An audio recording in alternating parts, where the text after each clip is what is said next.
Hello, Ahmed.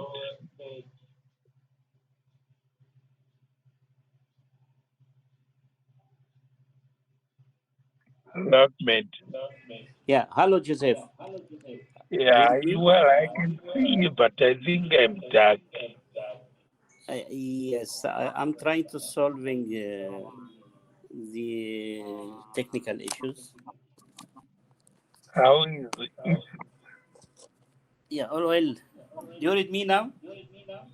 Yeah, I can see you very clearly. Okay. Yeah, but listening, do you listen me? Yes, yes. That's good. All well, Joseph. It's good to see you, though. Yeah, it's very, very good. You look well. Oh, thank you. Good evening, Ahmed. Good evening, Joseph. Good Even evening, now, Joe. Fine, fine. Where are you based, Ahmed? Sorry? Where are you based? Are you based in Alexandria, Egypt? Egypt, Alexandria. Oh, I know that place. It's a very nice place. Yeah, thank you. You are welcome anytime. Yeah, I was supposed to attend the Intra-African Trade Fair. Yeah. I was one of the ambassadors, but something came in and I was unable to travel. Oh, so sad. Yeah, but I'm following it. I'm following online. That's good. That's good. Yeah. You are doing well. You are doing well, Ahmed. You are doing very well, and Yeah. we may need to get your insight Yeah. on how best you are doing a lot of things, and we need to strengthen our platform through you. Yeah, it's okay. With pleasure. Yes, it's good. It's nice to see to hear that. As I said in my presentation, Egypt anxious to integrate with Mother Africa, and I think most of the project now coming in Egypt is related to these topics.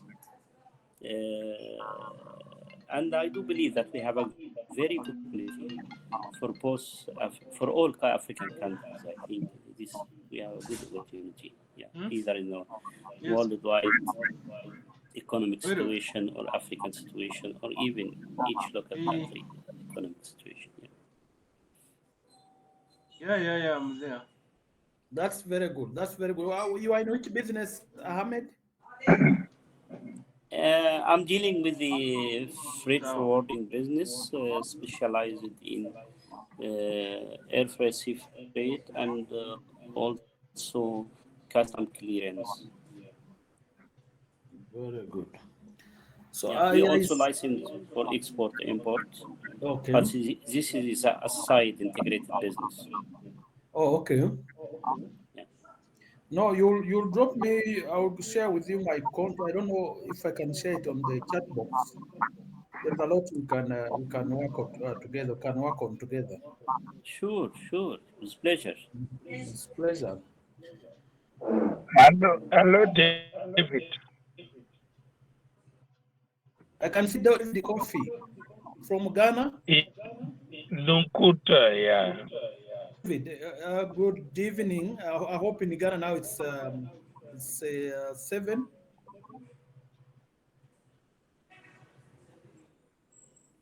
Hi, David. Would you please unmute yourself? Yeah, David, you are muted. David, you are muted. We can't hear you.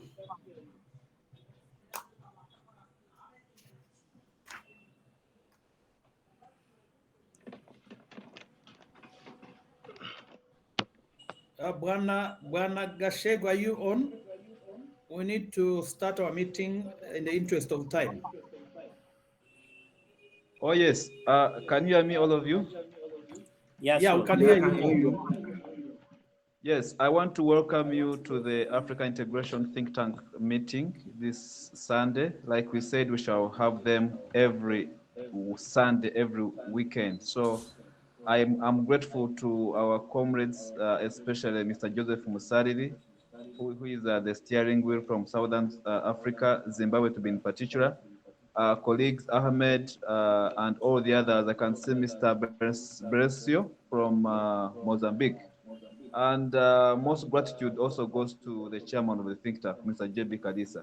Thank you for the guidance you're giving us at the think tank. My word will be just one or two. I want to reemphasize that we are taking the Africa integration agenda seriously at the Africa integration think tank by having these webinars to keep talking about different topics so that we understand them, so that we emphasize the 3 points we stand for at the think tank, which is awareness, advocacy, and research, so that people speak in Africa speak from a very informed point of view about matters of integration. So I'll join in later, but all I can say is the Africa Integration Think Tank welcomes you, feel at home, and we appreciate your thoughts about the Africa we want, like the African Union agenda says.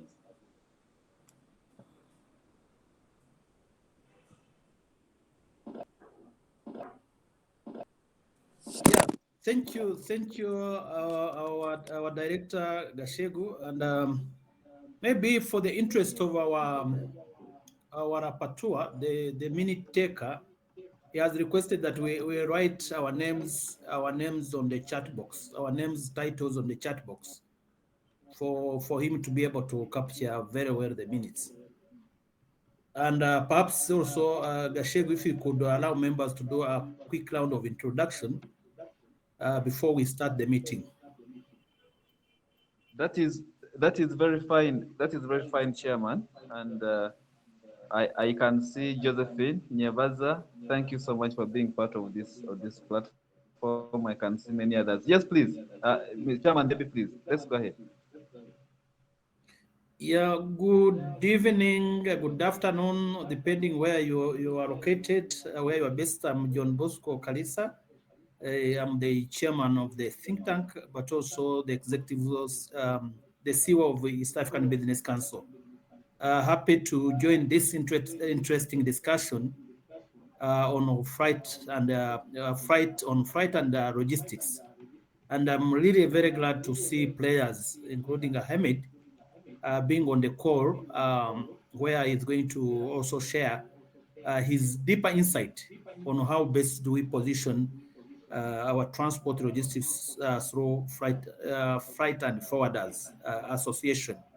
So I see David Kofi from Ghana. I see a number of other players in the industry.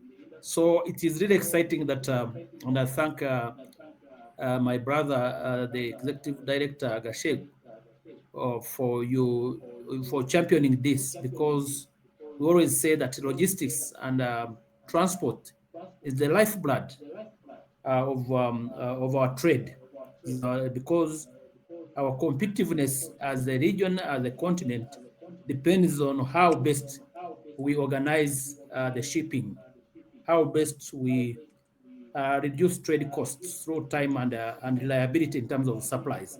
So thank you very much, and I think I'm happy to be here.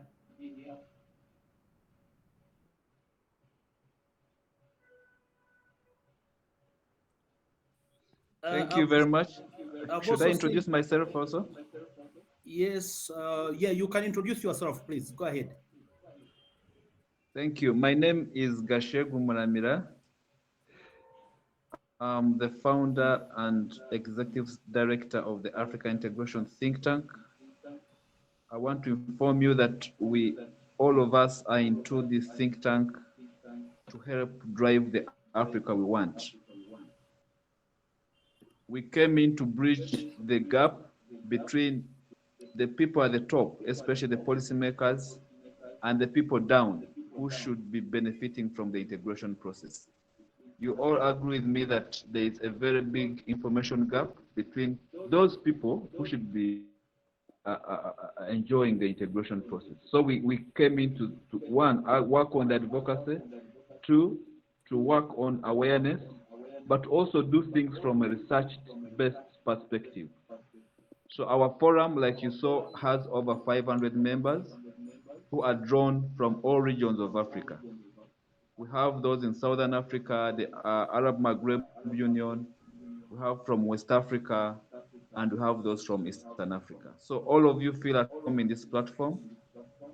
It is a platform that comprises of all professions, journalists, lawyers, everyone, cross-border traders, so that we make informed discussions We shall be sharing with you some of our YouTube channels. We keep sharing on our social media platforms so that we understand what is going on. So I want to welcome you to this platform and to this webinar today.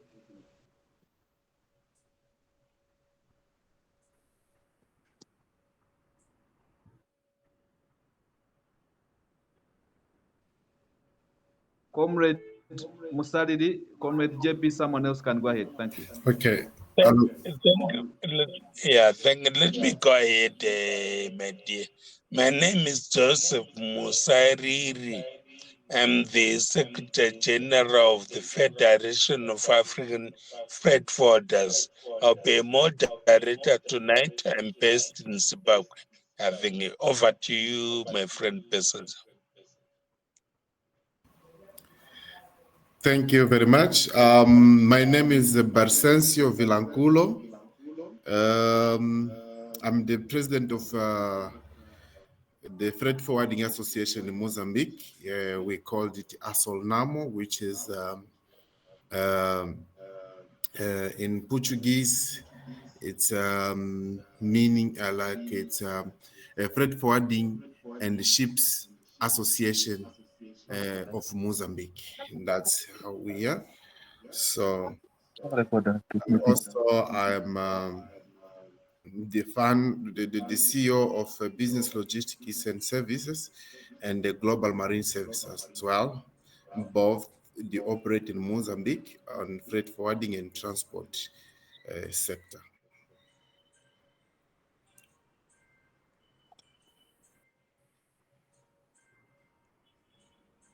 Can we proceed with Rungu Abitonin? Yes, good evening. Good evening, everyone. Good evening.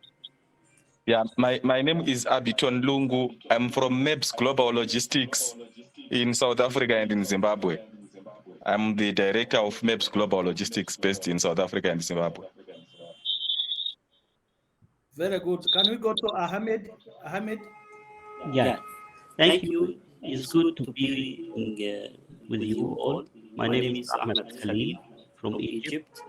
I own a private freight forwarding company. Also, I'm EIFF board member, which is Egyptian International Freight Forwarding Association.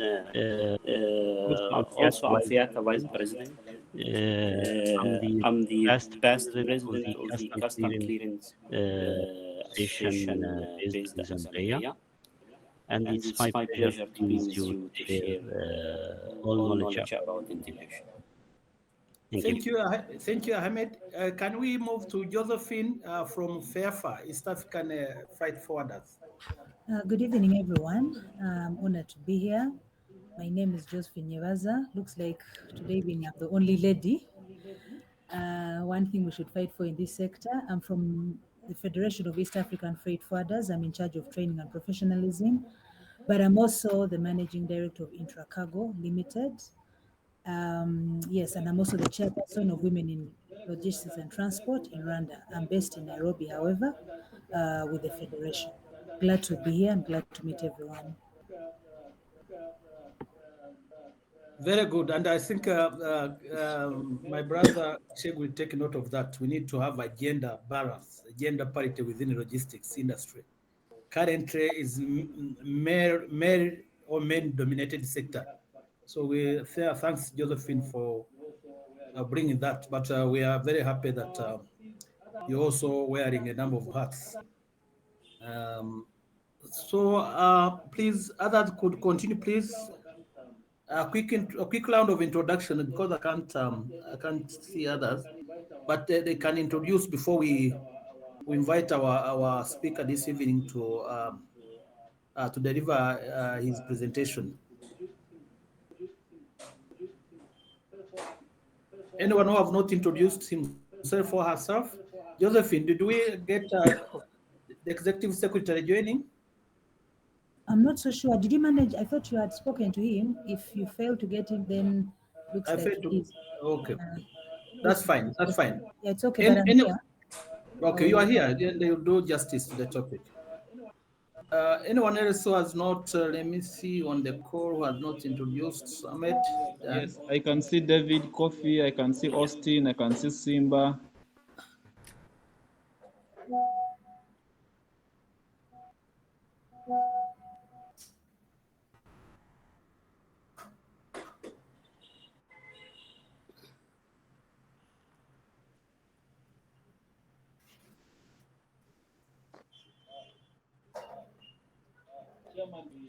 Chairman JB, I think we could move ahead and let Joseph Musariri do the moderation and we move ahead, sir, and give your keynote address. Very good, very good. Let's invite him in the interest of time. Let's invite him. Others will be introducing as we proceed, as we are going on with the discussion. I would like to thank you very much, members of Think Tank, especially for making this session happen. Today we are going to be having 3 speakers before we open up the meeting for discussion. And our topic is basically going to be based on clearing and forwarding and the challenges that we're having on the continent. I've introduced myself before. I'm from the Federation of African Freight Forwarders and they're based in Zimbabwe. First, I think we'll go to West. We've got presenter from West Africa, another one is from North Africa, and then lastly from Southern Africa. So we'll start with West Africa. David, please take it up. All right, thank you. Yeah, so I take the presentation now.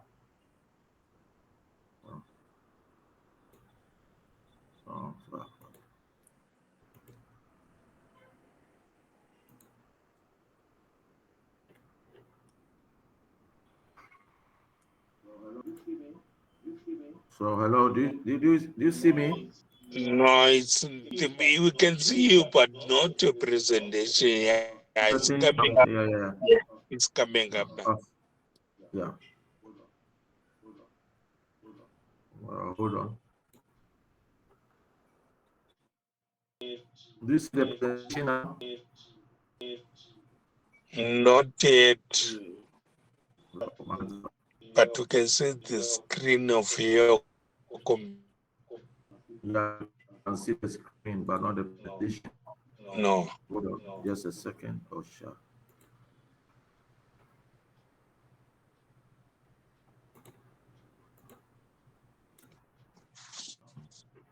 It's terrible here. Come on. Just a second. Just a second. How to do?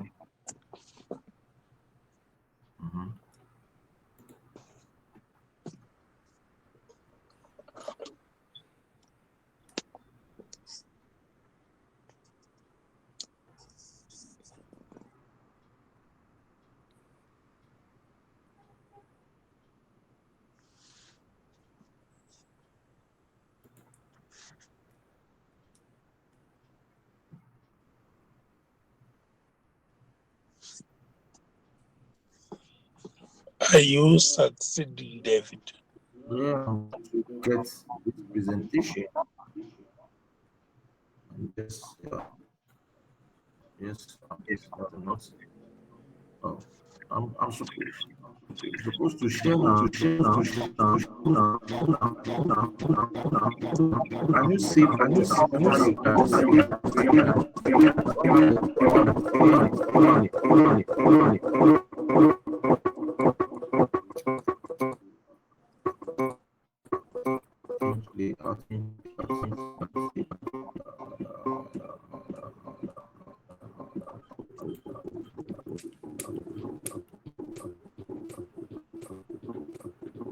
Stop sharing.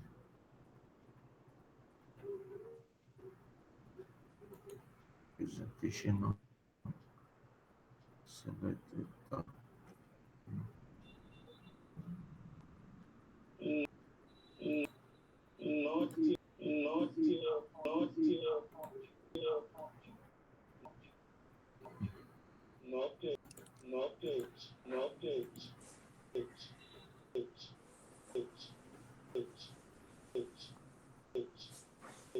So do you see my screen now? Do you Not see it now? not yet. Okay. Without saying it, can I go ahead? Later, I'll put it. I think you should just go ahead and Okay. continue trying to screen. Okay. Let me go ahead. Yeah. So thank you very much. Yeah. Professor David Nutakor, FIATA Vice President, CEO of Door Shipping Limited, based in Tema, Ghana. And my topic for presentation is after our challenges and opportunities as clearing and forwarding agents in the freight forwarding sector. Yeah, so I will not bore you so much of the background of Africa, where we came from, and here we are having the after. But I will delve more on the opportunities and our challenges, which is of interest to the freight forwarding fraternity across the region and especially in the western part of Africa. Yes. So as I said, I will skip all these slides and go to the number where I have the opportunities to present. And yes, so I'll just get back to yes. So if we look at the opportunities, the new opportunities provided for the forwarding agents is that the existing firms taking the global nature of Africa and its size and population and expected income would all existing firms would expand, increase production and supply to the new market. Yes. And also our PAP system, yes, the preferred payment system will facilitate payments for transactions, whilst more products, be it service or tangible, can move to reach consumers located within the transaction areas better. Yes, those are some of the benefits. But me, I have been having concern with challenges more than opportunities. So that's why I just ran through the benefits. Yes, the challenges that makes me feel that this after project should not be a talk show, but is that because if the first challenge is, for instance, the AU recognizes 8 regional economic commissions, that is not making Africa borderless continent with one currency to trade in.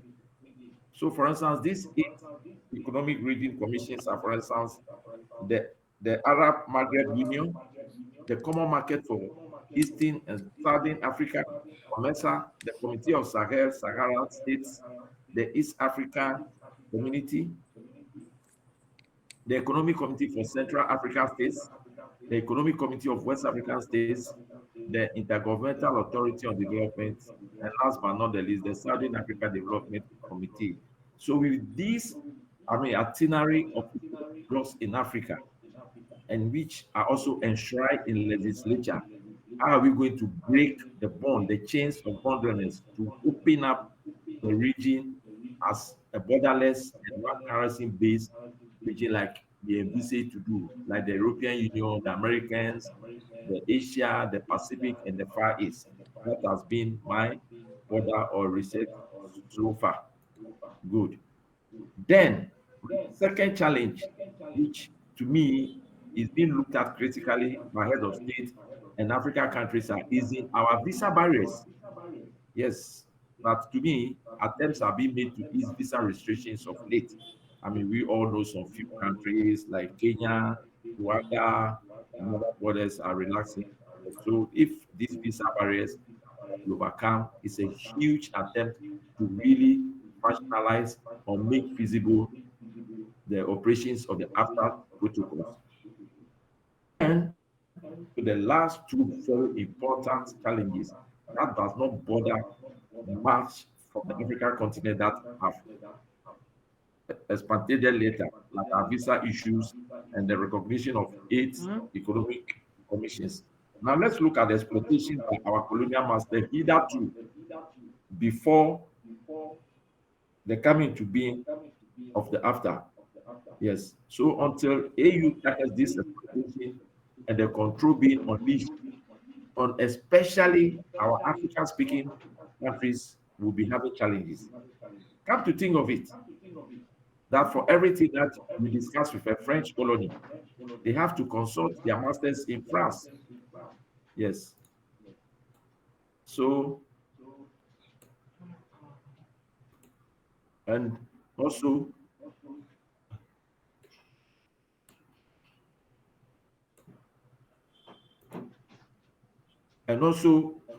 go back to think about their masters in France and come back to think. Then, last but not the least, the same France has got about 8 agreements with all their former colonies since 1961 adhered to before. So if these 8 agreements are not shackled or removed from these French-speaking countries on our continent, countries like Benin, Burkina Faso, Chad, and what have you, yes, a tackle on us. The last but not the least are always enshrined. When would our colonial masters allow factories to be sited in Africa, and that means close to the raw material base, employing Africans and moving to scale and let the money remain in our continent, not to be sent into the central banks of these colonial masters. My question is, are we, the independent sovereign state African countries, going to negotiate this with our colonial masters free, or we are going to negotiate for it with force? I don't think one of the answer is for all of us to be. So to me, these are some of the challenges. And the last but not the least, maybe coming back to our own continent. How soon are we ready to forgo our sovereignty, laws with regards to the movement of cargo from one country of Africa to another country, with regards to customs procedures? I can cite my country as an example. Ghana customs laws, I have not seen it being relaxed in favor of achievement of the protocols and goals of AfTA. As of now that I'm speaking, I'm very close to the Secretariat. I am constantly doing research with them. Have imports or exports being processed through the customs corridors of Ghana? I can confidently tell you no. So our individual sovereign laws concerning customs procedures in our different countries should also be seen to be being relaxed and being removed gradually as crafted in the protocols of the agreement. So to me, these are some of the challenges I foresee that we, the freight forwarders and the think tank, should be addressing and present on a higher platform as ministerial meetings, head of state meetings, and see how effective it can be done. We all can attest from our various regions if some of the regional blocks amongst the presenters today can attest that in their region they are making progress with regards to the AfTA protocols. So happy to hear. So on this note, that's why I indicated to the moderator, my presentation is going to be very short because I dwell on the challenges more than the benefits, which is obvious, we all know. But if these challenges are not over, I don't foresee how we will achieve the benefits of those to the freight forwarder. So thank you, Mr. Moderator. Thank you so much. Thank you very much, Professor David. Unfortunately, you are not able to show us your screen, but I hope that the audio was okay with everyone because it was breaking a bit. But before we go into questions, you remain online. Let us go to Mozambique, where there's my brother Bercencio. Are you ready with your presentation, Bercencio? Yes, let me try. I hope we will succeed. I hope you can be able to share your presentation also. I don't know if you are able to see my screen. Yeah, Yes. Very visible. yeah. It's very, very difficult. I don't know. We can see it very well. Visible, yes. Okay.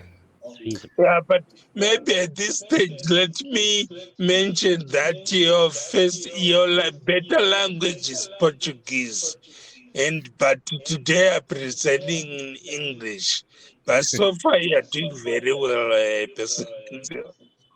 Okay. Thank you very much, Mr. Moderator. Okay. Once again, good evening, good afternoon, depending on where you are attending this forum from. So we are ASOLNAMO, as I mentioned before, that we are freight forwarding and the Ships Operators Association of Mozambique, and we have done our registration in 2015. So, and we have our main members, the companies which are freight forwarders, bonded warehouses, operators, and ships agents. We don't have individual, members. So our members are companies. So going to the topic that was given to us today, which is challenges and opportunities of clearing and freight forwarding, freight forwarders in the sector. Just to align with what the Professor David was saying, Africa, it has a great opportunity and it has a potentially of the biggest growth in the region. So there are still some issues such as poverty, poor infrastructures, political instability, and the skill shortages often hamper the ability to achieve this goal. So developments such as the African Continent Free Trading Agreement, also Mr.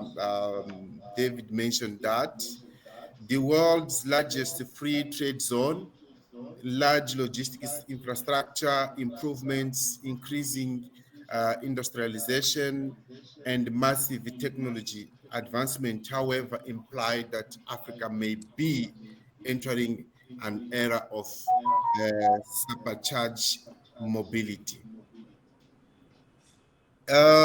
Critical competence to achieve this would be a broad range of hard technical skills, particularly in the technology arena, and the soft skills that enable high levels of cooperation and growth within the fourth industrial revolution.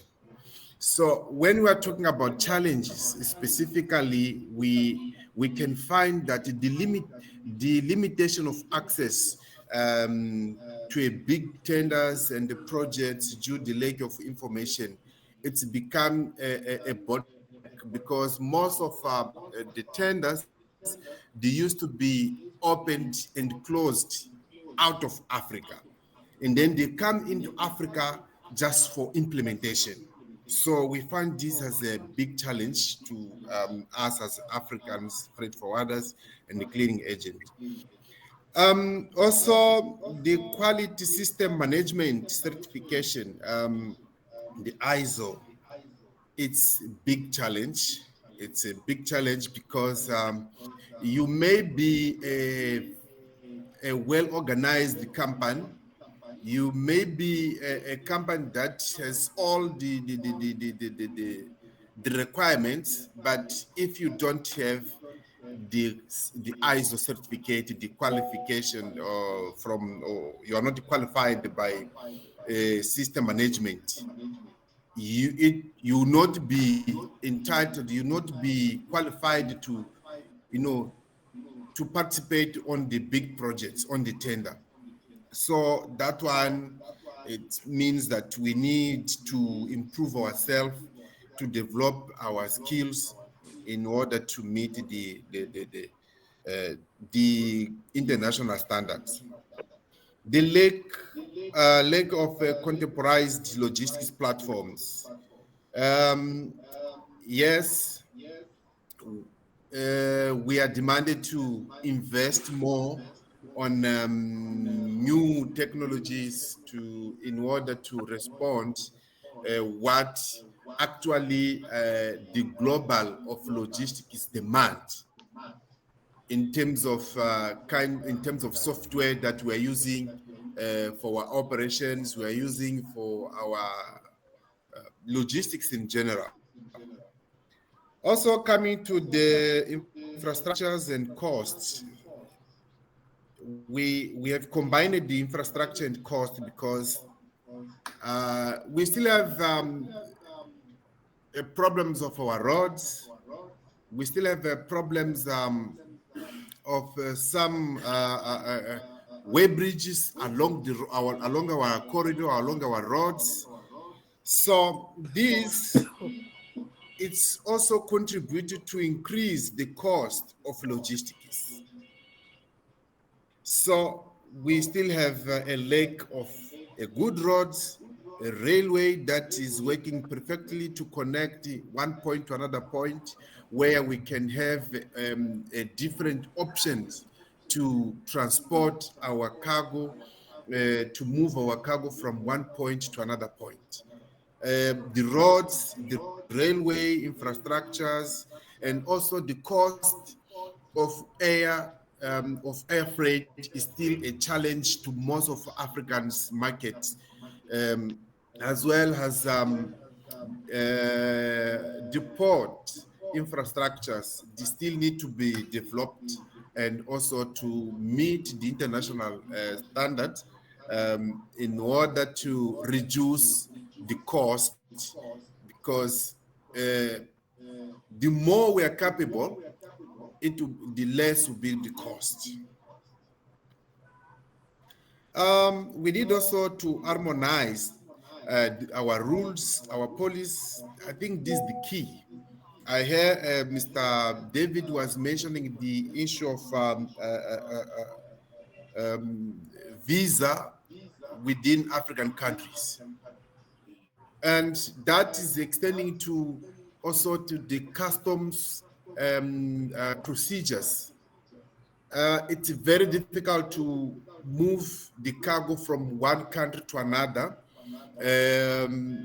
because of we are acting like we are in different continents while we are neighbors. Africa's The keys. Yeah. So Africa, we are one. If we are one, we are sharing the culture as Africans, but we are not sharing the business opportunities. We have a lot of barriers for us to cross the border to another country. We have a lot of barriers for another country to cross the border to our country. So this is something that is still a bottleneck, which is it's challenging our logistics, it's challenging all the business. Also going to political instability and the conflicts remind also a treat. Everyone who wants to do business in Africa, they think twice. Everyone who wants to invest, even us as Africans, we have to make sure where we are putting our coins, where we're investing our money. So this is something that we need to okay.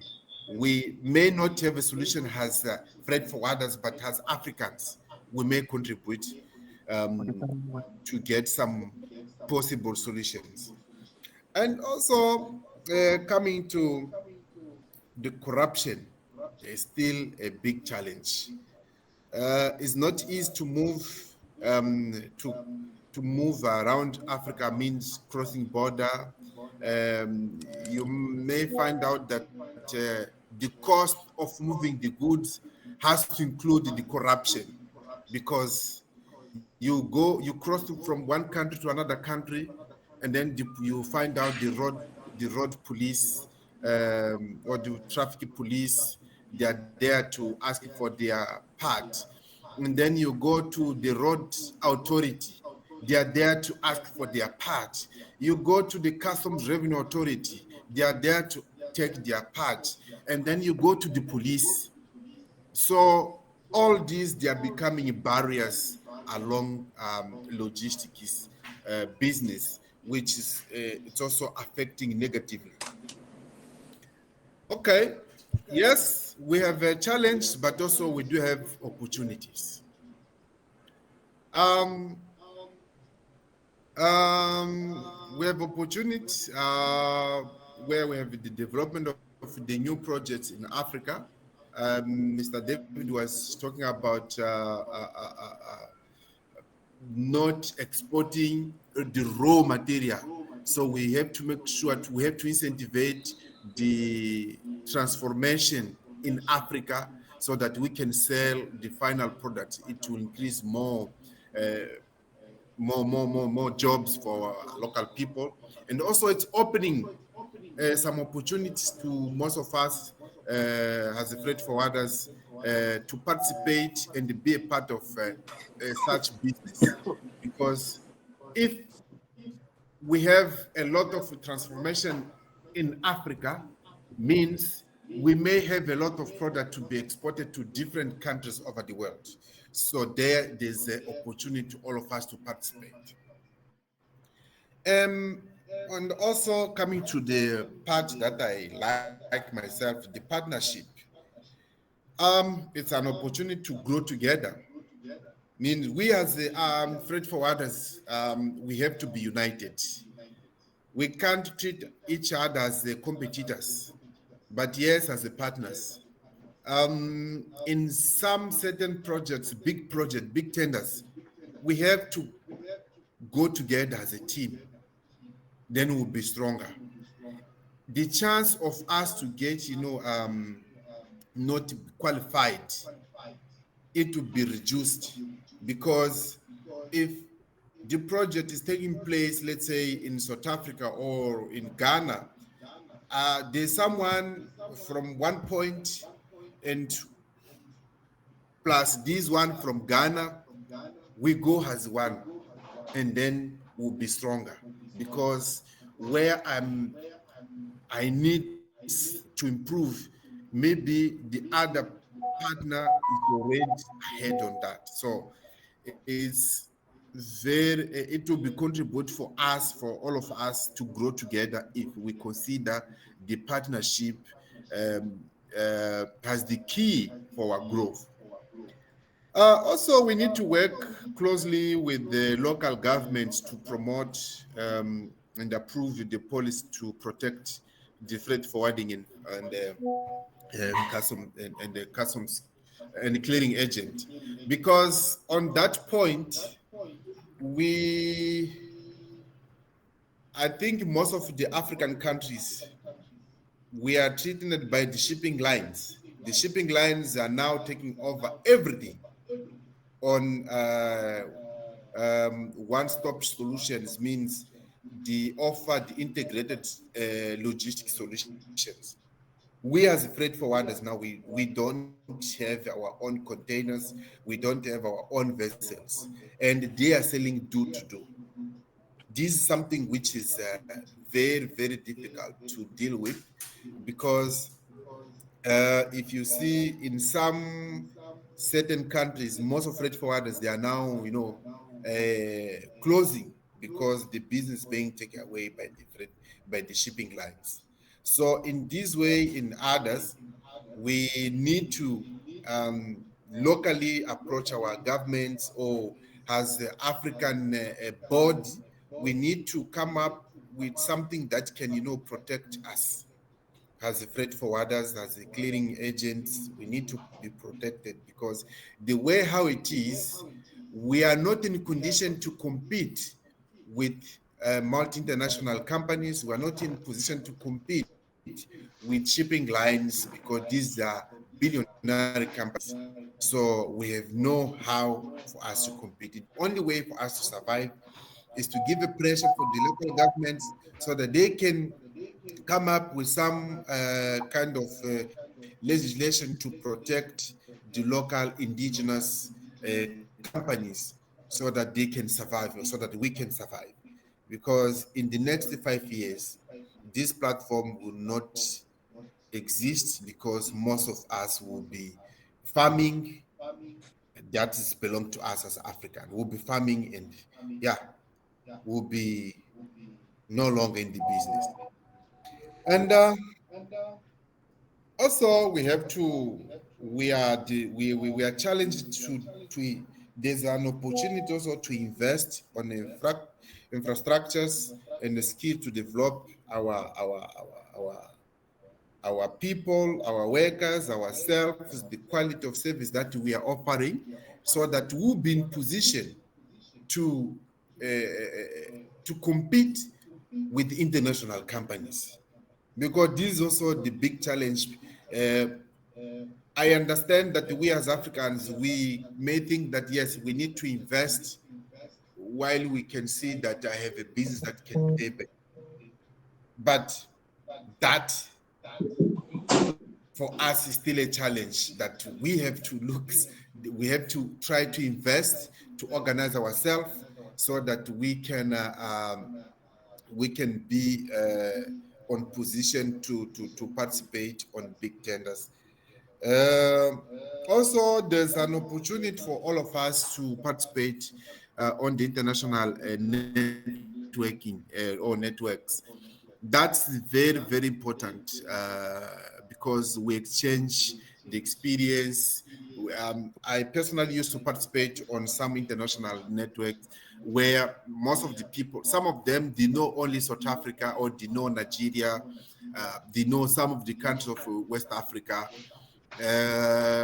or they know Zimbabwe, but they don't know about Mozambique, they don't know about Malawi. You talk about some certain countries of Africa, they know which part of the world is that. So we'll be promoting ourselves to the world and also trying to bring the experience from the world to us. That will help us to grow. So saying that,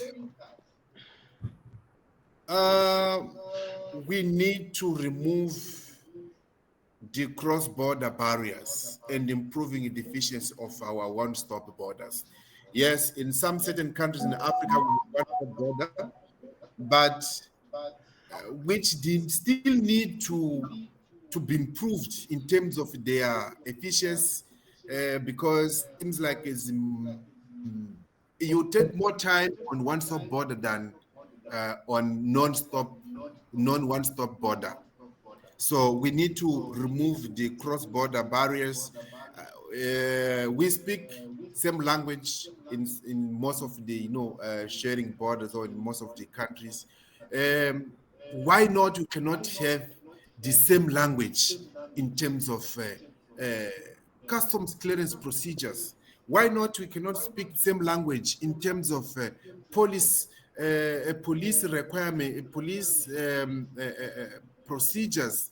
Why you cannot speak the same language in terms of road authority procedures? Why you cannot speak the same language on health procedures?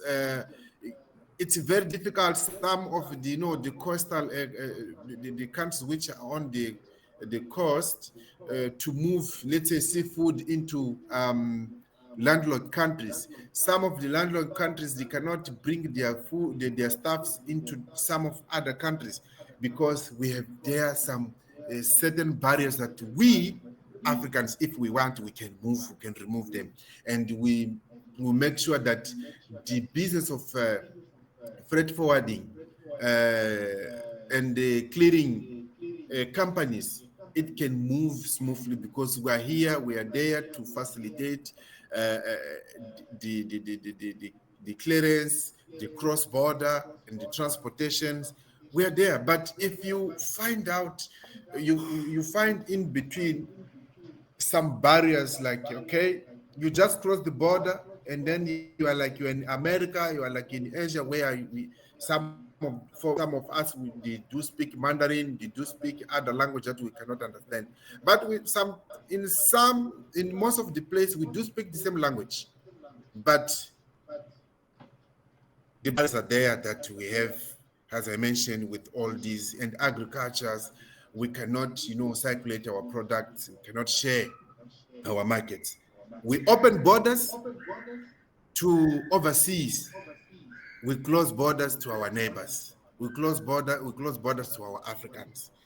And also the implementation, that's come to the implementation of harmonized the legislation to facilitate the trading within Africans.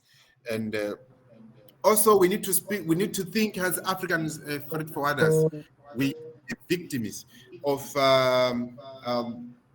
financial scams. We need to think, how can we get the financial protection so that we'll be in position to compete with the others, with the multi-international companies. That is something that we need to bring here, as how can we protect ourselves if we have a big project, we have to participate.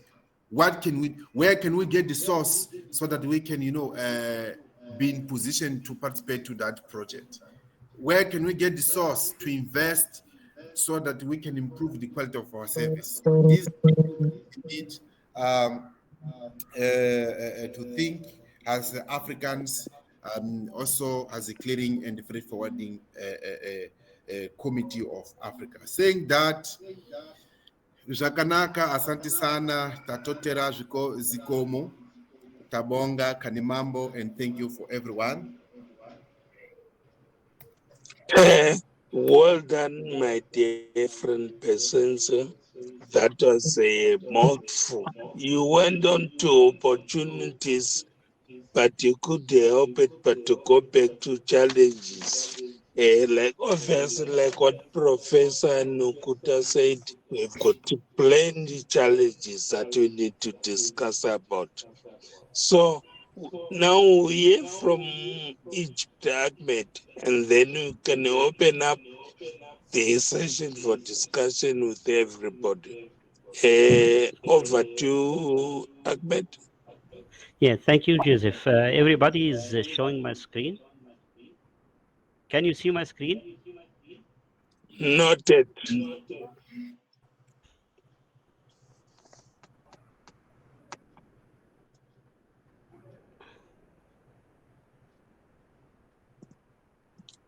Noted.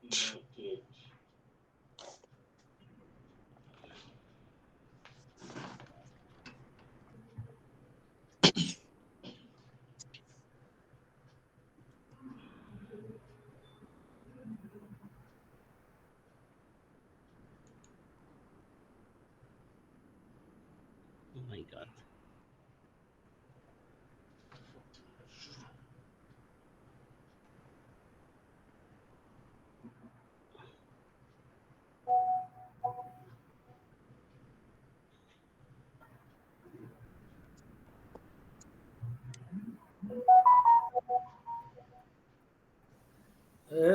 Ahmed, we can't see your screen. Perhaps you can proceed. Okay.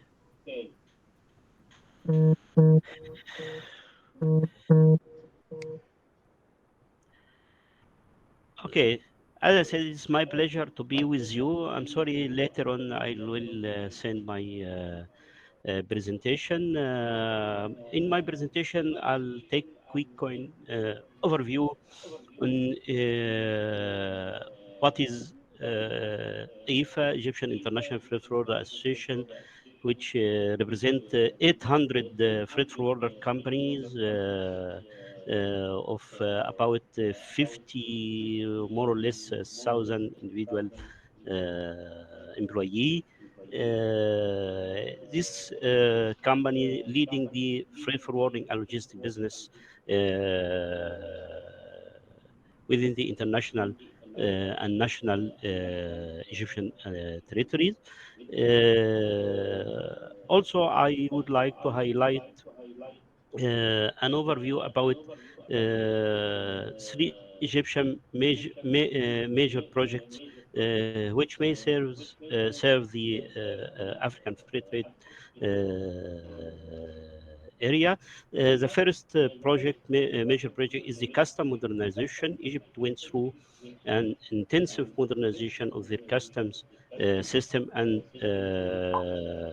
regime, and the Suez Canal Economic Zone, and the Trans-Africa route. Regarding the custom modernization within Egyptian, there are a new customs law number 2007, which renew all the legislation formalities within the trading cross border for Egypt. Also, Egypt directed to the green customs, and they affect the digitalization within the custom procedure and formalities through NAFEZA for the Egyptian importer and single window, and CargoX platform, which affect the blockchain for the Egyptian international trade. Nowadays, any exporter to Egypt have to register himself on CargoX blockchain, and he can upload all the document, all export document onto this chain. Then it could be shown through customs and Egyptian importer within the NAFEZA single window, and all the formality and procedure could went through with paperless environment. The second issue I'd like to highlight at Egypt is the Suez Canal economic zone. The Suez Canal economic zone is a 46,000 hectare area around the Suez Canal.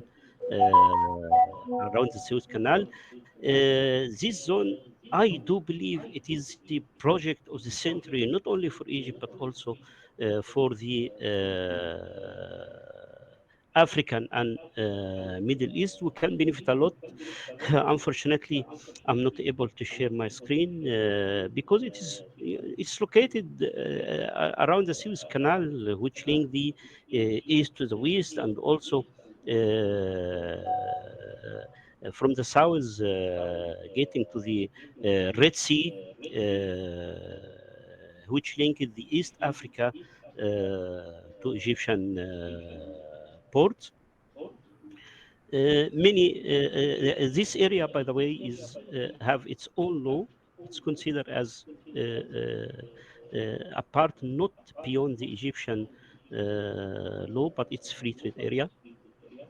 So there are plenty of industrial zone around the Sokhna port and around the Port Said East port. Port Said East port is a hub port for a major shipping line like Maersk and others. Sokhna port also operated by DP Wallet. The third project I would like to highlight is the 7,000 kilometer route which link it to the Trans-Africa route. The Trans-Africa route passing within Egyptian territories, we can realize the Cairo, Cape Town Trans-Africa route, and Alexandria, Dakar part of Trans-Africa route. But unfortunately, if we look into the Trans-Africa route as a measure, there are 56,000 kilometer to be linked African territories. Uh, almost 70% are completed, but unfortunately, the geopolitical issue is preventing us from using this route to transport to complete the connectivity.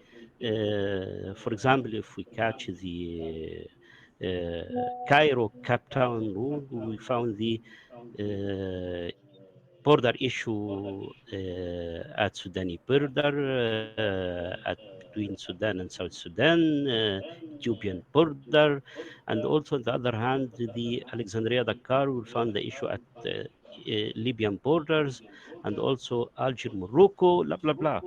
We will come to the challenge later on, but I do believe that this geopolitical challenge is vital. Now we going to the uh,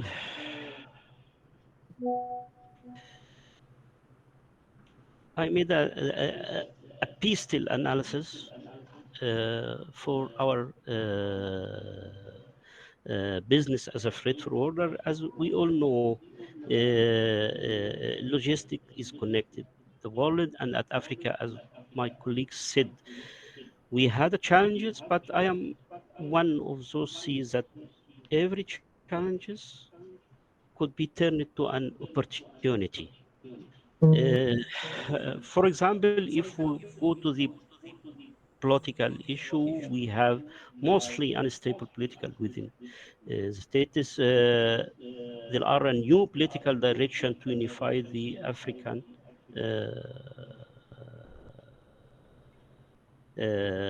countries in free trade within the free trade Africa. A new regulation must be shared within the and also we have now we're going to a good international relationship from the economic point of view. As also my colleague said, African have a promising growth, a promising growth rate in its national economy. Unfortunately, not stable in the exchange currency, but we have to look to unify the currency between the African country. The connectivity also, we have a problem with the connectivity in transport. If in all mode of transport, if we check for sea transport, for example, if I want to move a unit from Egypt to a country at West Africa, I have to make a transport the transshipment, maybe one or two or three or more.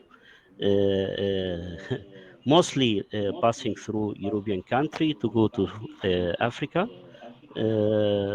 At East Africa now, fortunately, we have the Sokhna port, which lying at the southern limb of the Suez Canal, which connecting to Mombasa, Dar es Salaam, and Port Sudan. And of course, we can link it to the land link countries easily through Mombasa and Dar es Salaam. Unfortunately, if we look to the road transport, we will find that the most obstacles are found between the those countries which have a border between each other, or the land link country, as my colleague said. On my opinion, we need to unify the our legislation. We need to speak the same tongue within the international trade between the African country. I do believe, first of all, we have to look to each national customs law formalities and procedures.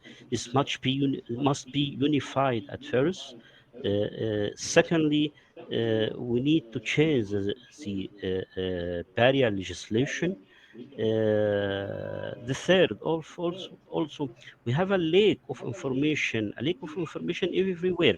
For example, Egyptian exporter or Egyptian importer doesn't know whatever the other African country needs and what is the taste, blah blah blah. We need to establish an informative platform for all African countries, showing what is the custom procedures at your end, what is the documentation required, what is the cargo and product you have, and you can compete. What's product you need? And at that time, if we have a transparency and a good platform information, at that time we can exchange easily trade between each other. Also, we need to build the trust. I do believe that in all our life, not only in logistics or in international in trading, we're still living by our mind in the era of colonialization. We need to adjust our mindset. We need to build trust between each other. How can cooperate and to give priorities to our relationship, either in logistic and others speak also about the modes of transport. I said that most of mode of transport, we have a lack of connectivity, the fast connectivity, which reflected on the cost of logistics. Almost the logistics cost within African country maybe reach up to 40%. 40% is very, very huge amount. In developed countries, it is from 5 to 10. We need to reallocate, looking how can we cooperate to each other, either in governmental, public, private sector, how to make easy, how to connect easily either within sea freight, air freight, and road transport. I'll stop at that end, and I'm ready for any question maybe arise. I'm so sorry that I cannot sharing my screen, so I will stop to that point to save time. Thank you. Thank you very much, Ahmed. You raise very, very, very interesting points. I've got a few issues to throw to the three of you. But before I do that, let me open it up to everyone. And then if I get hands, I will come in. Is there anybody, maybe by show of hands, anybody want to make a comment or to ask a question to any of the three presenters? Yeah, pleasure. Moderator, Yes, sir. with your permission, I would like that you allow Josephine, also from East Africa, to share her experience before we open it for question. That's very good. Thank you very much, Gash. Madam, it's all yours. Thank you so much, sir. Thank you, JB, for the opportunity. If you look at, and if you have listened to what our counterparts have said, most of the key factors that have come out in regard to the opportunities and challenges are similar in even accordance with our ESC region. And we of course know that the AfCFTA, this initiative is aimed at creating a single market for goods and services across the continent. And we have seen the different opportunities that our counterparts have talked about. I think some of them that I would probably think of have mainly been mentioned, but if I look at some of the small key points that I could quickly pick out, I would look at something in regard to efficiency gains. And the first speaker talked about the NTBs. So in the case that AfCFTA keeps its promises of removal of these trade barriers and the harmonization of the different customs procedures under the AfCFTA, this would probably lead us into a more streamlined and efficient processes, especially for the clearing and forwarding sector. That in that case, we'll be having standardized procedures, reduced bureaucracy, which will definitely lead to quicker clearance times and cost savings. And for us as business people, when anything is going to save us from spending, this would be a very good opportunity. Um, and of course, in regard to the market expansion and the increased trade volumes, and all the speakers have leaned so much on the infrastructure development, and our senior David concentrated on the challenges. And it's true, and JB, you're very well aware that when the AfCFTA was introduced, the private sector, especially the logistics and transport industry, were kind of left out in the negotiations. It's at this stage that we are just trying to sensitize our members in this regard. Some of them are totally green about this initiative. So one of the key challenges is, the lack of capacity building. So if I look at that, in that regard, there's that increased demand by the service sector and the logistics and transport sector, in this case, clearing and forwarding services, to be more capacitated. About this animal, I'll call it an animal because up to now, if I look at some of the trainings we've been having at border posts, Manga, Busia, Malaba, just even pronouncing AfCFTA is a challenge. And remember, these are the people who are across the borders, who are supposed to facilitate us who are in town, who are at the ports, for us to be able to, for them to be able to do this work, this trade, and also the security concerns. Cross-border trade can be vulnerable to security threats, including theft, smuggling, fraud, and as a sector, we need to address these security concerns and, of course, put up policies or what should I call them, guidelines on risk management strategies and collaboration with the different relevant authorities and different stakeholders for us to avoid these security concerns. And I think one of the biggest challenges, and the last speaker has spoken about, is the information and communication technology challenges. We all know that we are moving from 3PL to 5PL to AI, artificial intelligence, to blockchains in regard to the logistics and transport industry. And we know that the sector relies on digital systems and communication technologies. Yet we know in some regions or in some parts of Africa, there might still be some challenges related to the adoption and integration of ICT. So this might be a key thing for us to look at, because this will definitely hinder our ability to operate efficiently. And then also the infrastructure. The different countries have different types of infrastructure. And even in between our countries in the EAC region, there's still those issues in terms of the roads, the ports, the customs facilities. And we all know without proper infrastructure, the smooth flow of goods will become an issue, and this will cause deficiencies in our area, and of course leading to increased costs. But however, that said, I'm trying my best to summarize and not repeat what the previous speakers have said. But I would like to note that the points that have come through are aligned to us as a region, as freight forwarders and customs clearing agents as a region. And yeah, and as us as Africa practitioners, we need to come together, collaborate on these issues, and ensure that our voices are heard as the customs and clearing agents, especially the fact that we have come at the tail end of this animal that was brought into us.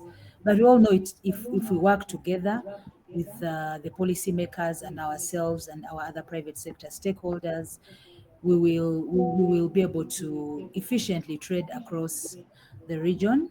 Yeah, I'm sorry I didn't properly introduce myself for the people who came last, who joined in later. My name is Josephine Nyevaza. I am from the Federation of East African Freight Forwarders. I'm in charge of training and professionalism, but I'm also the chairperson of Women in Logistics in Rwanda. I've served on the board on different boards, and I've grown up in this sector. JB knows me as a child, and he knows how much I've grown in this sector with, of course, a lot of passion for it, especially it being male dominated. but we are hoping that together as the region, as all our federations that represent a couple of people, the Federation of East Africa Freight Forwarders, FIATA, represents, our members are the national associations in the East African countries. However, we represent over 3,000 clearing firms in the region. So you can see the strength that we come with as the sector, for us to be able to have one voice and for us to be able to ensure that this AfCFTA is a success, and for it to work to the best of our advantage as clearing and freight forwarding agents. I submit. And Bosco, maybe I'll talk about the issue about the convention later on after the questions have come. Yes. Thank you very much. I submit. Thank you very much, Josephine, for that explicit comment. In fact, it was very good that you spoke, because we had hoped to have Elias on the platform, executive director, but because of reasons beyond his control, he couldn't make it to this presentation. So thank you very much for giving us a East African side of the story. But the good thing is that it appears that throughout the continent, the challenges are basically the same. So I think it offers us an opportunity to discuss cross-cutting the issues across the whole continent. So that don't give it to all of you people that attended the meeting. If you can take maybe 3 questions at a time, and then in blocks of 3, and you give it to the presenters. Josephine, you be one of the presenters, so you're the 4th one, unfortunately. Anyone wants to say anything? Moderator Alex has raised his hand. Right, thank you very much for seeing that. Maybe you can help me as well as identify the people that they can just speak after I've identified them, then I'll do the roundup. Right. Thank you so much. I'm Alex Nundu. I'm from Zimbabwe. And I am a person who is very much interested in contributing to the United States of Africa agenda. So it is against that background whereby I've been attending quite a number of meetings that are held by a number of associations in Africa, and in my endeavor to contribute in one way or the other. One thing that I would like to raise that I've identified in quite a number of meetings that I've attended.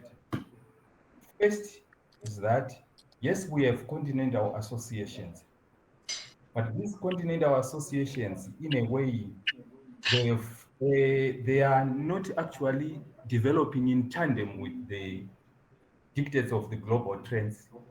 Where I am saying a situation where your association, since its establishment, which I may not be privy to, but has not established its own companies or company, or transforming itself into an entity, which can come up with project plans that can be funded in one way or the other by multilateral banks such as African Development Bank or Afri-Zimex Bank or whatever the case may be. Why am I raising this?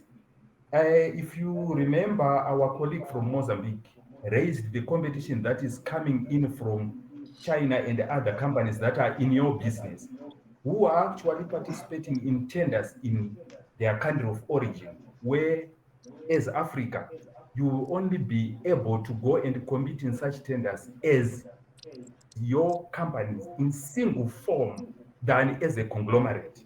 So just imagine if you had turned your association into an entity, or your association had a company which can go and bid for such tenders in China or whatever the case may be. With the numbers that you have, it will actually be a force to reckon. So in a way, again, the associations that I have attended their meetings, it is an issue whereby at times or in the long run, it may be very difficult for you to contribute meaningfully to the transformation of your individual businesses into continental entity. By virtue of that scenario, it means our contribution to achieve the United States of Africa as clearing and freight forwarding agents might be is something that will take longer than expected. Right. The other observation that I've made also, our colleague from Mozambique raised the issue of all those issues, impediments that you face when you are transporting goods, where a lot of handshakes are actually done along the way till the goods arrive at their final destination. But however, again, this issue will also come to a situation whereby the association isn't moving forward in terms of trying to unify all the issues or systems within the continent, such that if you had done that, it means by those unified systems, which may happen to be policies, you can be able to sue whoever would have delayed your goods. One, two, you can be able to say whoever is owning track or tracks that are actually endeavor to get goods to reach their final destination have to comply with those regulations, such that along the way, whenever is stopped, such delays may be a thing of the past. Then from there again, I've also made another observation. Remember, I said your association has continuously remained an association. And whereas if you were to look at Chinese, these guys are very calculative. When I say calculative, I am saying when they were actually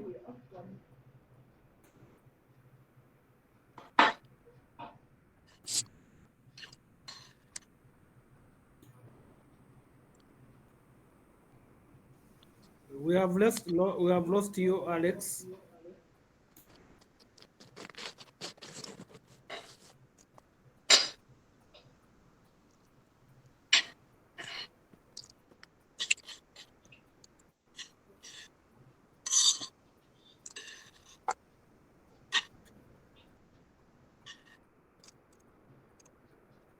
Alex? Yeah, I think it's good. You must have a technical problem. Maybe whilst we wait for him to come back, let's have the next question.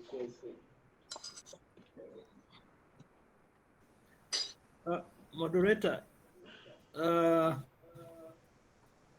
I see Ahmed is back. He was dropping, but also I see Lungu. Lungu was coming in. Yeah, let's hear from Lungu, but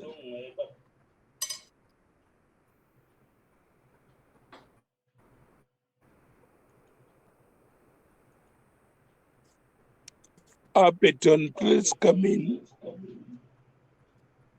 Unfortunately, at the moment, I've got nothing. Okay, because you were seeing you flashing.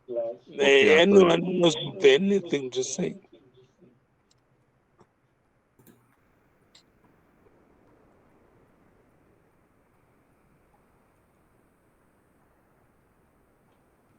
All right, Mr. Moderator, I'm here. I want to just come in and say something.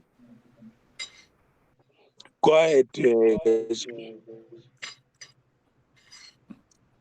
Oh yes, I want to thank all the presenters who have made very wonderful submissions. I think most of the discussions have dwelt so much on the non-tariff barriers.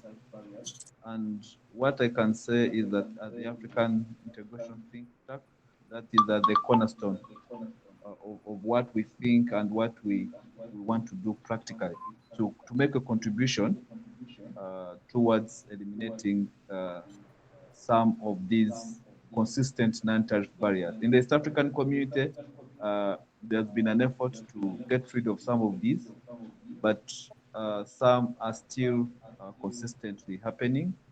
Our work is to advocate, to keep informing the citizenry on the African continent, not only in West Africa, to even empower them with knowledge on how they should be holding their leaders at the top, at the regional level, and at the continental level to account for some of these issues happening. I know that most of some of these non-touch barriers come as a result of agreements or protocols that aren't implemented to their fullest.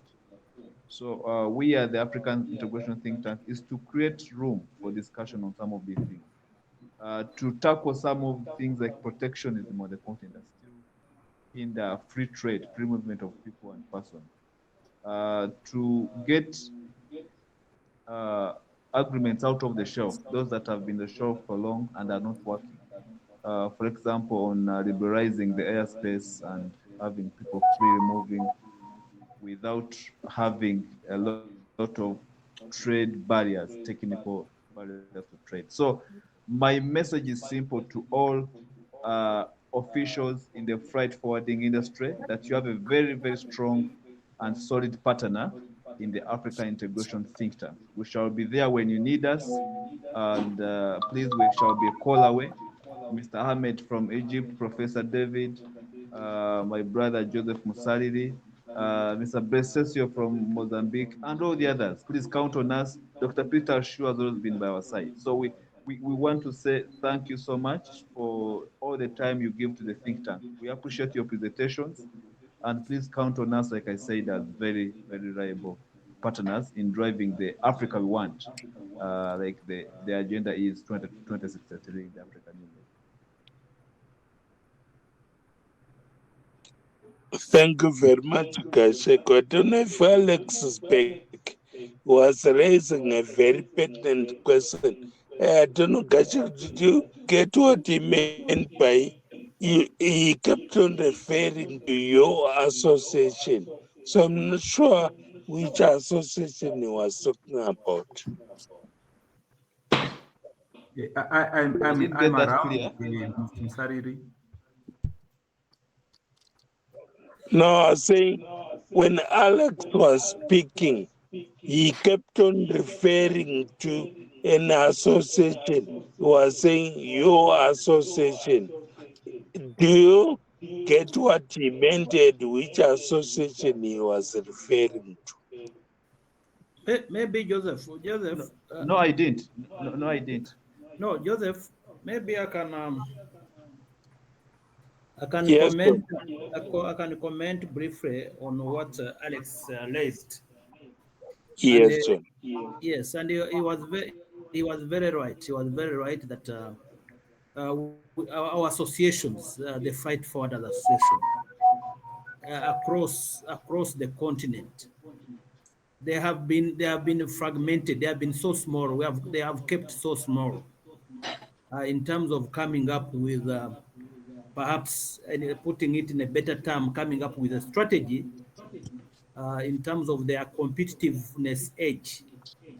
Meaning that because when you look at the global shipping company, and they are based on our brother from Mozambique, the shipping company are now delivering door to door.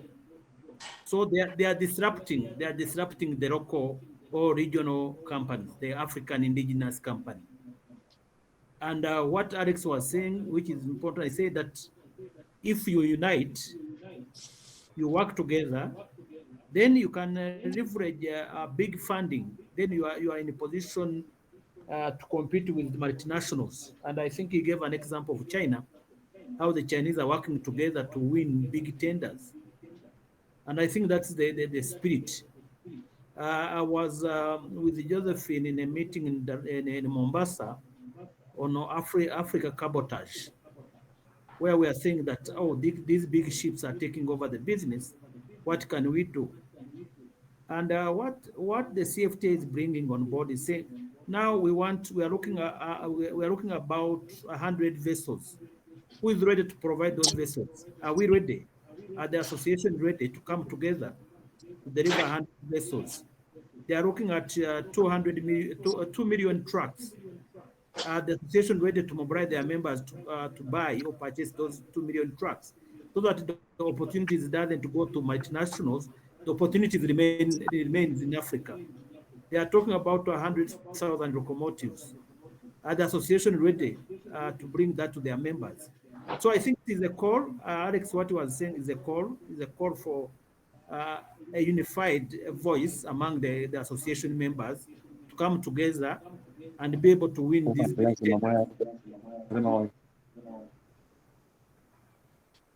Okay, I see Rungu, maybe you want to come in, or you just mute yourself, Rungu.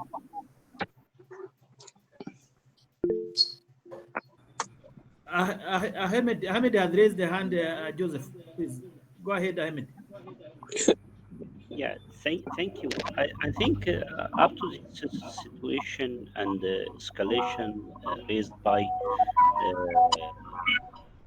John and our brother from Mozambique, we need to split our direction into two directions. Joseph, mute yourself. Joseph Hello? Musariri. Let Joseph Musariri mute himself. Yeah, and John Kalisha, please. Please unmute yourself. Thank you. Thank you. So I will repeat again. According to last escalation from Alex and John, I would prefer to split our direction into two directions. Direction number one related to how to regulate the business between our African nation and between our countries, between our company, how to regulate and how to facilitate. This is an issue. The other issue, how to allocate business at the other hand, because the mix of the two issues will make a conflict of interest from my point of view. So we have to differentiate and separate the allocation of business, which could be made in individual or in association or in a networking level, and the regulation of the business between our nation. Thank you. Thank you very much, Ahmed, for those comments. Is there anyone else who wants to come in?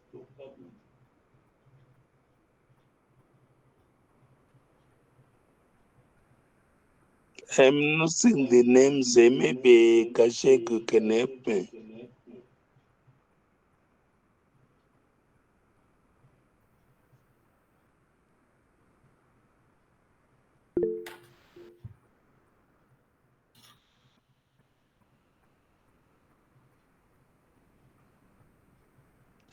Yeah, I was saying I'm not seeing the names of anyone who is raising a hand. John, are you seeing anyone raising a hand? No, I don't see anyone from my side. I think moderator, just we hand over to you. Maybe to others who presented, if they would respond to those questions raised by Alex. Yeah, before we get the responses, maybe David, Professor David, you referred to the African Union recognizing the RECs. I don't know exactly what you meant when you referred to the 8 RECs. Maybe you can explain on that, and then you go ahead and give us a comment from everything else that was said after you. Please, can you explain your comments again? Please. Yeah. When you presented, you made reference to the RECs, the 8 RECs. So I was not sure of exactly what you wanted to say about the RECs. Maybe you may explain that clearly so that we get your point. And then number 2, if you have any other comments that were made after a presentation, please go ahead and comment. Okay. Yeah, moderator. Yeah, my issue, the reference to the Rex is I'm talking about how shall we achieve a borderless Africa that mandates the union or unified trade region with one common market, with the one common revenue expected, if we still hang on to the 8 regional economic blocks were recognized legitimately by the United and the African Union. That's my first challenge. So we have a huge task to break down these blocks. That's my concern. Then other challenges are, what is your recommendation, David, on that one? you said, What do you recommend on that one? oh, all right. My recommendation is clear. We just have to let go all these peculiar regional blocks. We swallowed it in the sacrifice for one unified trade bloc of African Union economic zone. It's like that. Like we have the EU now. Yes, that is it. You have to let go. The head of state, the ministerial conference have to gradually work on it as how they have the protocol of gradually removing customs tariff barriers gradually and achieving it in a certain frame of years that, I mean, customs tariffs will be zero rated, non-existent. So we have to work towards the removal and the collapse of these uh, regional economic blocks on the same unified blocks of under the auspices of uh, African unity. A united Africa, why are we having great regional blocks? If you let go, we have to swallow or sacrifice to gain. If all the regional blocks, the individual countries don't want to sacrifice, then there will be no gain. So we have to let it go. That is my suggestion. And it's going to be it's difficult, but other trade blocks or other regional blocks have done it. Now we should be able to do it too. Yes, our protocols are so clear. Me, with documentation and paperwork so far at the After Secretariat, we have a lot that we can implement, and all these blocks can, can go off our neck, and we have one flat African continent that we walk on freely, not recognizing you are even in Ghana, you are even in Maputo, or even here. This is where we should try to achieve. So that's my candid suggestion. And I'm very passionate about Thank that. you. You can quiet. Thank you. Thank you too. Please quiet and make another comment. No, I don't have any other comment. Yeah, thank you.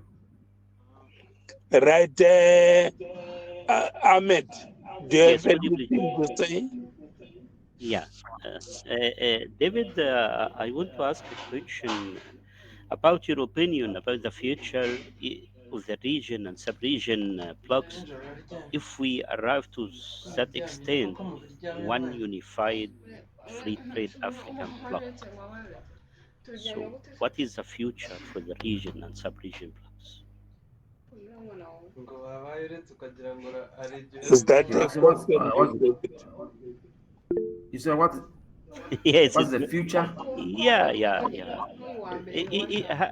Has it to continue like what we are in now, or it has to disappear, or that? I would like to know. Okay, Ahmed, of are you course, saying I what have. is the future of the trade bloc? Yes, of the sub region and region blocks, economic block, No, no, I'm really like COMESA, like talking East about the Africa. sub organizations as a hindrance to the achievement of the AFTA. So they should be removed so Yeah, that we have one unified Africa and we trade freely. No borders, no boundaries, no tariff barriers, trade barriers. No. I'm talking about one unified, borderless Africa. That's what I am aiming for. yeah. So you agree with me that at that extent, if we reach to one body, one entity, free trade Africa, this sub-region must be removed. Yes, that's what I'm saying. Yeah, These subdivisions have been removed. Until we remove them, let's forget about it. It will remain a paper talk show. Yeah. Thank you, Dev. Thank you for Thank you, Ahmed. Bercencio, you have got a lot. The comments that were made by Alex, and there's a lot to talk about your presentation as well. What do you have to say?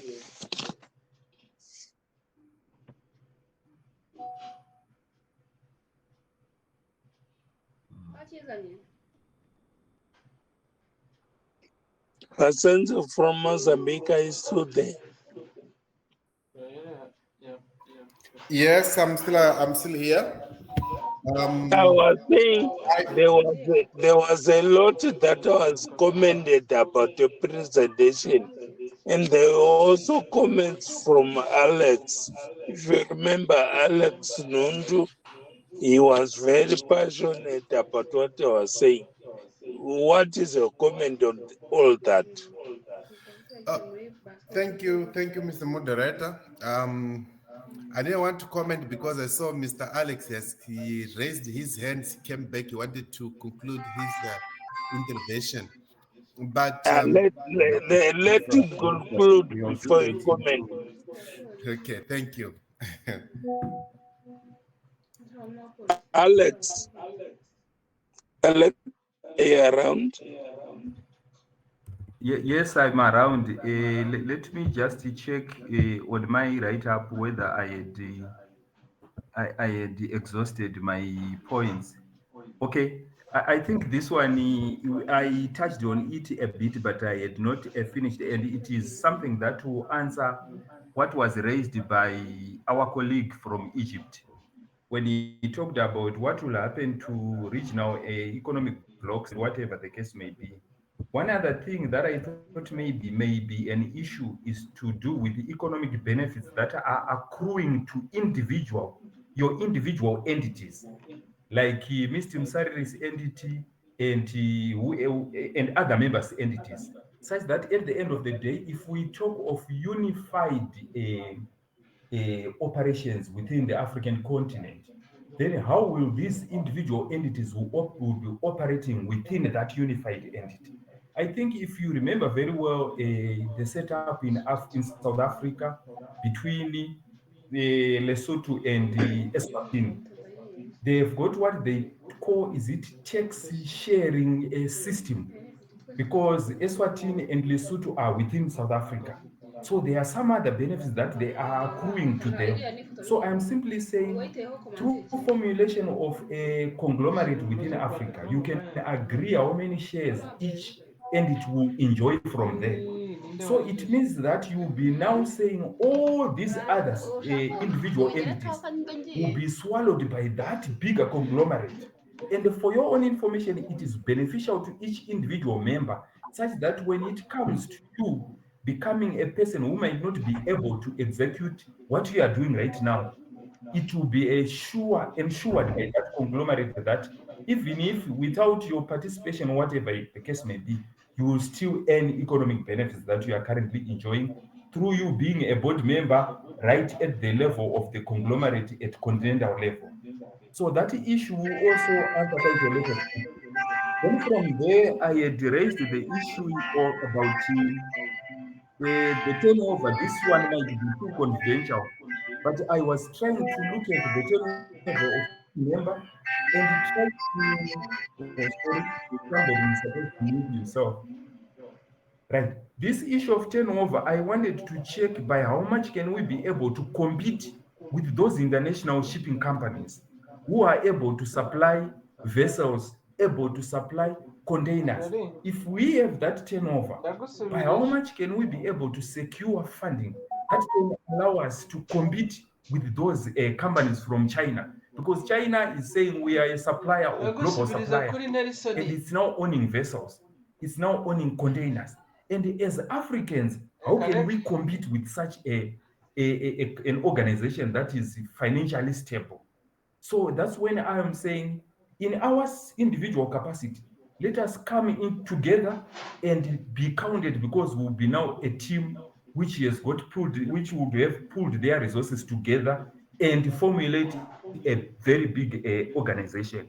Then from there, my last question I had said it, by how much are you intending to contribute to the United States of Africa by virtue of issues that you have raised, that there are some other scenarios whereby some policies are not uniform between countries.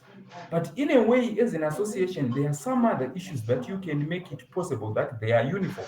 Those are the issues that I thought maybe you can start off. Those are low-hanging fruits you can actually target so that you start to unify your organization on the continent, and then start to visit those individual countries who have those challenges, so that at least you can knock some senses into the policymakers who can actually come up with policies that are biased towards your vision as clearing and freight forwarding agencies in Africa. I think I'm done with my comments. Thank you so much for affording me your time and also chance to make these comments on your platform. Yeah, thank you very much, Alex. But I just wanted to find out, what do you mean when you refer to your association? Which association are you really talking about? Thank you so much. I can see you are members who have come to a meeting. What I'm not aware of is that have you come to this platform as individual companies or as a trade organization? That's the first thing that I think you may assist me with. Yeah, maybe you should call out at the beginning.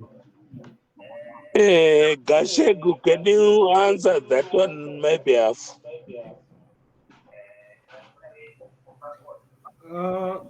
Joseph. Hello. Go ahead, John. Yes.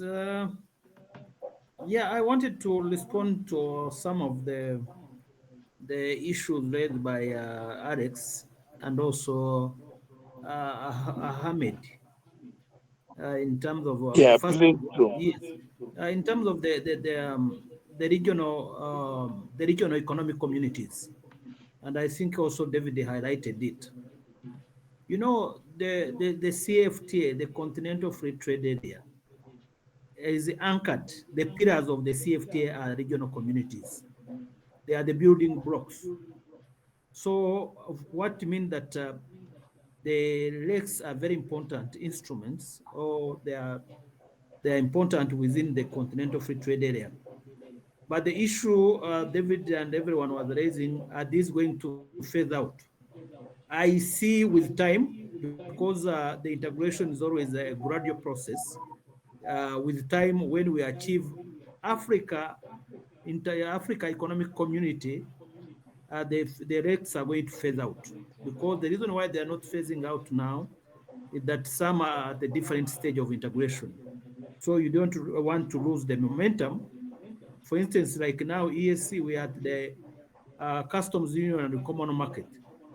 And the CFTA is at initial stage. So you don't want to lose the speed of those that have already achieved deeper integration. So, but with time, the aspiration, of course, that is a well orchestrated in the Agenda 2063. You will find that we have a unified, integrated, prosperous, stable Africa, where we are no longer talking about these building blocks. And I think that is the way to go. On the question raised, also on the question by Alex, in terms of association, I think these are associations. The speakers who presented today are coming from associations. They represent their members. Josephine mentioned about 3,000 members. And I know David also mentioned the members. I saw a good friend Mozambique mentioned the members belonging to associations. So these are associations. They are representative of the big freight forwarders association. So that is it. And what you are raising, Alex, which is also very pertinent, how can this association come together and have a unified voice in terms of engaging, in terms of taking up the big procurement, the big contracts that are now being a preserve of the big multinationals. And I think this is the discussion we need to continue to work on in terms of building our capacity, competence to compete with the global freight forwarders. And I think that's very important, because I realize if you look, and everyone, I want to draw your attention to the World Bank Logistics Performance Index 2023. And he said, connect to compete. You cannot compete when you are not we are unable to connect. And when you look at the issues you raised, they measure 6 important indicators. One is your infrastructure. As your infrastructure condition allow you to connect importers, exporters. Your customs procedures, are they harmonized? Your ship, your documentation, are they integrated? Are they integrated under a single window, system, or in another, or trade tool? The timeliness, how quick are you able to deliver the services to the importer as well as exporters? So those are, I think, important aspects to reflect on. But you are raising very pertinent questions, and I want to hand over to our moderator, Joseph. Thank you, John. Alexa, is there? Yes, I'm around. Yeah, please get me on WhatsApp. We need to continue this discussion tomorrow. The two of us, there's something that you are saying that is very pertinent. Is there anybody else that want to say something before I call in our colleague from Mozambique? Yeah, if there's no one, yes, just come. Yes, Kashik. All right, I can see our show is just 7 minutes away from ending. I only want to say that those who are not on our forum, please, I'll ask our reporter Isaac Kalgia to post a number here on WhatsApp where all of them can get through and get on our platform on the WhatsApp group that we continue this discussion. Thank you very much, Kashik. But before we round up, Bercencio, please can you pass your comments? Thank you, Mr. Moderator. Thank you, everyone. And thank you for the contributions. Yes, the points raised by Mr. Alex and also Mr. Ahmed, these are the big challenge that we have, or the main concern that we have. Going to the point of how ready we are to compete. Yes, we are not ready to compete because we have a limitation of funds, we have a limitation of soft skills, we have a limitation of we have limitations of also, as our lady from Kenya was saying, the limitation of infrastructures. So we have a different kind of limitations. But coming to the freight forwarding service and the clearing,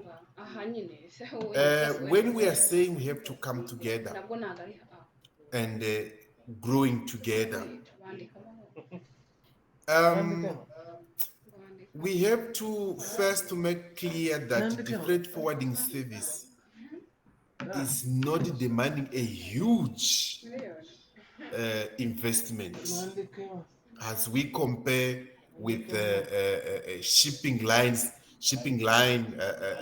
investment or shipping line service. Because what are we doing on freight forwarding? What are we doing on the clearing agent? We are there to facilitate. We are there to offer the logistic solutions. And what can we do together so that all these projects which are being done and developed in Africa we can also benefit of that. Because if you go to them to say that, no, number one, you are not qualified. Number two, if you are not qualified, and number two, you don't have the access of that information. So we need to be there together. And maybe to say, if you're not qualified because your number of staff, or if it's not the number of staff, you don't have enough farms, they ask you for some certain guarantees. So this is something that we need to think together and design together. And how can we be part of the cake? We are not here trying to say we have to kick out either the multi-international, we have to kick out the shipping lines. No, they must be there, but we have to try to come up with some policy that when they are coming, they have to partnership with us locally. They have to partnership with African chain logistics. That today is not happening. What is happening today? The project is coming from India. You see Indian who rush, who open a small branch in Africa, then he's a freight forwarding, he's doing everything. The business from China, Chinese who come. The business from France, you see French people do come. So this is something that we need to align design. And coming to the legislation, yes, there's something that we in this certain Southern Africa region we already started. We are discussing to remove the barriers of legislation, where we can have a trade facilitation within neighbor countries, because we should speak same language. Yes, we do speak same language, but when it comes to the customs procedure, we are totally different. So how can we persuade our local governments so that they can sit on the same table and speak same language and facilitate the trade and let the business flowing? So this is what we as Africans we must stand up and speak on same language and raise one voice. Thank you very much, Bercencio. Gashego is still available. Gashego. Well, mine, Comrade Musariri, is just to I need appreciate all the. no, I just needed your guidance because like our time is up now. I wanted to hand it back to you. All right. We only have 1 minute to go. I want to thank all the presenters and everyone who participated in today's meeting. Thank you so much for your time. We don't take this lightly. We keep promising that we shall continue working with you. Like I said, Isaac, please, if you can, share my WhatsApp number so that we can use that to have all the members on our group for further discussions. I thank you so much on behalf of the African Integration Think Tank. I say thank you so much. I thank you so much. I don't say everyone by name, but we appreciate all of you for the time you took to write down the discussions and to put everything in order. The issue of freight forwarders and logistics are cardinal on matters of integration. We can't achieve much if we don't talk about the challenges that the freight forwarders meet in making sure the free movement of people and goods is smooth. I thank you so much, all of you. Let's meet on the WhatsApp forum for further discussion. Thank you so much, Joseph Musariri, for the good moderation. Thank you so much. Thank you. You're welcome. Thank you very much. Goodbye, everyone. Thank you, Joseph. Thank you for everybody. Seeing you soon. Thank you. Thank you very much.